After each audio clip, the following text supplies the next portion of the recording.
बुध हुए वक्री। प्रिय दर्शकों, नवग्रहों में अत्यंत श्रेष्ठ प्रभाव देने वाले अति संवेदनशील ग्रह तथा इस जगत के समस्त कार्य क्षेत्रों में अपना संपूर्ण प्रभाव रखने वाले नवग्रहों में युवराज बुध 29 जून से वक्री अवस्था में आ चुके।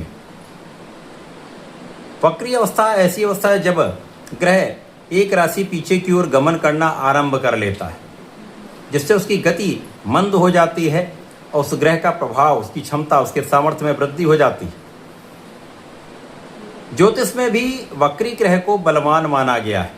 इस प्रकार से जब अति संवेदनशील तथा अपना संपूर्ण प्रभाव अति शीघ्र प्रदान करने वाले बुध वक्री हो चुके हैं और कर्क राशि से मिथुन राशि की ओर इनका गोचर आरंभ हो चुका है।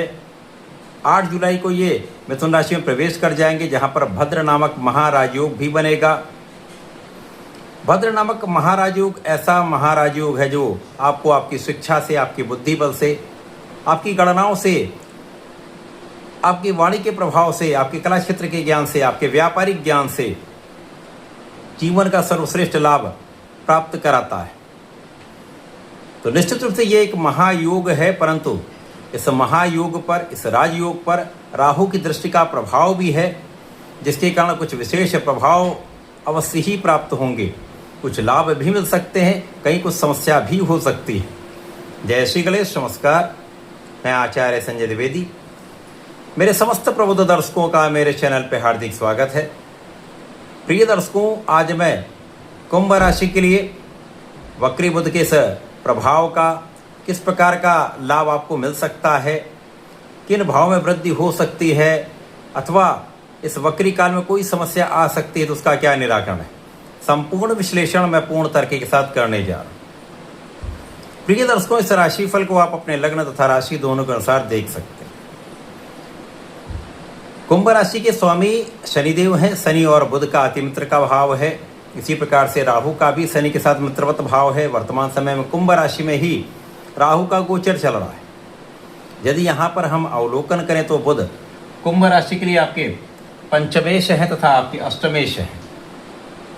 शिक्षा, ज्ञान, विवेक, विचार, संतान तथा प्रेम भाव के स्वामी बुध तथा लग्न में राहु का सीधा इस भाव पर प्रभाव है। इसी प्रकार से अष्टम के भी स्वामी बुध हैं। बुध कर्क राशि से मिथुन राशि की ओर जा रहे हैं। इस प्रकार से जो ये वक्री काल बन रहा है उसमें बुध का बल बढ़ रहा है, क्योंकि कर्क राशि में बुध अच्छा फल नहीं देते, लेकिन स्वयं की राशि में भद्र नामक राजयोग में ये श्रेष्ठ प्रभाव देने वाले। वैसे भी बुध और राहु मित्रवत भाव में होते हैं, और जब बुध बलवान होते हैं और राहु अच्छी अवस्था में यदि इन पर दृष्टि का प्रभाव या युति प्रभाव बनाते हैं तो व्यक्ति बहुत बड़ा कूटनीतिज्ञ हो जाता है। उसकी बुद्धि तीक्ष्ण हो जाती है। वो किसी भी स्थिति में लाभ प्राप्त कर सकता है, किसी भी स्थिति में वो समस्याओं का समाधान कर सकता है, किसी भी स्थिति में वो सफलता की प्राप्ति कर सकता है। परंतु यहाँ पर ध्यान देने योग्य बात यह है कि जब भी आप लापरवाही करेंगे या ध्यान नहीं देंगे या निष्ठा के साथ कार्य नहीं करेंगे, अथवा उतना जितना आवश्यकता है उससे कम आप परिश्रम करेंगे, किसी अन्य की बात में आएंगे, अपने ज्ञान का उपयोग नहीं करेंगे, अपनी शिक्षा का उपयोग नहीं करेंगे, अपने बुद्धि बल का उपयोग नहीं करेंगे, तो निश्चित रूप से समस्या आएगी। क्योंकि बुध का राहु के साथ जड़ दोष बनता है, और जब बुद्धि जड़ हो जाती तो आप सही डिसीजन नहीं ले पाते। अतः इस समय बहुत सावधानी के साथ आपको चलना होगा, अपने आप को विचारशील बनाना होगा। विवेकपूर्ण निर्णय लेने के लिए आपको धैर्य के साथ, समझदारी से एनालिसिस करके आगे बढ़ना होगा। यदि आप इन चीज़ों का ध्यान रखते हैं, यदि आप इन चीज़ों पर विशेष फोकस रखते हैं, तो निश्चित रूप से राहु इस समय में आकस्मिक लाभ भी देते हैं। इस समय में आपको आकस्मिक लाभ मिल सकता है, आपको परिवार के सहयोग से लाभ मिल सकता है। इस समय आपको पारिवारिक संपत्ति से लाभ मिल सकता है, पिता से लाभ मिल सकता है, धन की कमी नहीं होगी। लेकिन इस समय में आप भ्रमित हो सकते हैं। भ्रम तथा अज्ञात भय आपके लिए समस्या का मुख्य कारण बन रहा है। और जब जड़ दोष बनता है तो ये कठिन समस्या उत्पन्न कर देता है। विशेष रूप से आपके पंचम भाव को ये प्रभावित कर रहा है।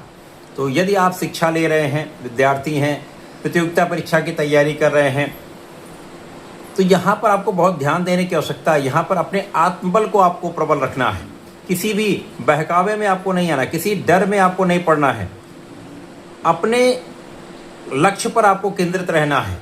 जो करना है उसको निश्चित रूप से करना है। कुंभ राशि कर्मठ राशि है, जिद्दी राशि है। यदि ये ठान लेते हैं वो कर लेते हैं, और जो कर लेते हैं उसमें सफलता 100% प्राप्त होती है। तो यहाँ पर आपको ये कमिटमेंट करना है, अपने आप से कमिटमेंट करना है कि मुझे ये कार्य संपन्न करना है, सफलता की प्राप्ति करनी। तो यहाँ पर राहु भी सहयोग करें। और यहाँ पर यदि आप अपने आध्यात्मिक ज्ञान को प्रबल रखते हैं, अपने बुद्धि बल को जागृत रखते हैं, तो कोई शक्ति आपको बाधित नहीं कर सकती। अपने इष्ट का ध्यान करते रहिए, गुरुजनों का आशीर्वाद लेते रहिए। इस समय में अपने पढ़ाई पर फोकस रहिए, तो यहाँ पर बड़ी समस्या नहीं आई। यहाँ पर वे जातक जो कहीं पर प्रेम संबंध के कारण समस्या में आएंगे, निश्चित रूप से ऐसी समस्या हो सकती है। तो यहाँ पर बहुत विचारशील आप रहें, इन चीज़ों से आपको दूर ही रहना है। इस पूरे समय में आपको किसी भी ऐसी चीज़ों से दूर रहना जिसके कारण कुछ विवाद हो। अब आपके कार्यक्षेत्र में भी कहीं ना कहीं यहाँ पर ध्यान देने की स्थिति ये है कि आप अपना काम स्वयं संपादित करें।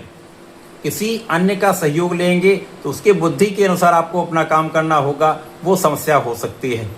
तो आप अपने काम को स्वयं संपन्न करें, अपने बुद्धि बल का उपयोग करें, शिक्षा का उपयोग करें। यदि कहीं नहीं समझ में आता तो अपने गुरुजनों का आशीर्वाद लें, पिता का सहयोग लें, तो समस्या का निस्तारण हो जाए। तो भटकने की आवश्यकता नहीं। यदि आप भटकेंगे नहीं तो कोई बड़ी समस्या नहीं होगी। और यदि आप यहाँ पर जागृत रहते तो निश्चित रूप से आपकी तीक्ष्ण बुद्धि आपको प्रत्येक क्षेत्र में लाभ देगी। कला क्षेत्र में नए नए अवसर मन के अनुसार लाभ मिल सकता है। आपको कार्य क्षेत्र में बड़े अवसरों की प्राप्ति हो सकती है। नौकरी में अचानक पदवृद्धि हो सकती है, स्थान प्राप्ति हो सकती है, ये भी आपको लाभ प्राप्त हो सकता है। तो कुल मिलाकर ये आपके लिए बुध का वक्री काल अच्छा है।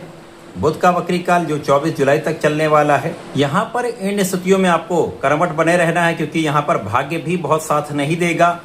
अतः आपको अपने लक्ष्य को निर्धारित करके पूर्ण प्रयास, पूर्ण परिश्रम करना होगा। इस समय में जीवन साथी के साथ सहयोग बढ़ाना होगा। यदि यहाँ पर आप सामंजस्य बना लेते हैं तो कहीं बड़ी समस्या नहीं आएगी। इसी प्रकार से आपके साझेदारी के भाव में कुछ समस्या आ सकती है, वहाँ पर धोखे की संभावना होती है, कानूनी समस्याओं की संभावना होती है। अतः इनसे बचने के लिए बहुत सोच विचार कर आपको आगे बढ़ना चाहिए। किसी पर भी अंधविश्वास नहीं करना चाहिए। इस समय में यदि आप अपने कार्य क्षेत्र में पूर्ण लाभ लेना चाहते हैं तो नियमित रूप से भगवान गणपति की आराधना लें, आराधना करनी चाहिए। ओम गंगणपतये नमः का जप करना चाहिए। संकटनाशन गणेशोत्तम का पाठ करेंगे तथा प्रत्येक शनिवार को ओम प्राम प्रीम प्रौम सह शनिश्चराय नमः का जप करिए। भगवान भोलेनाथ पर जलार्चन करें।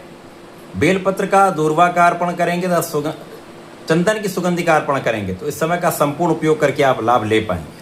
तो ऐसा करके इसका लाभ लें। धन्यवाद, नमस्कार।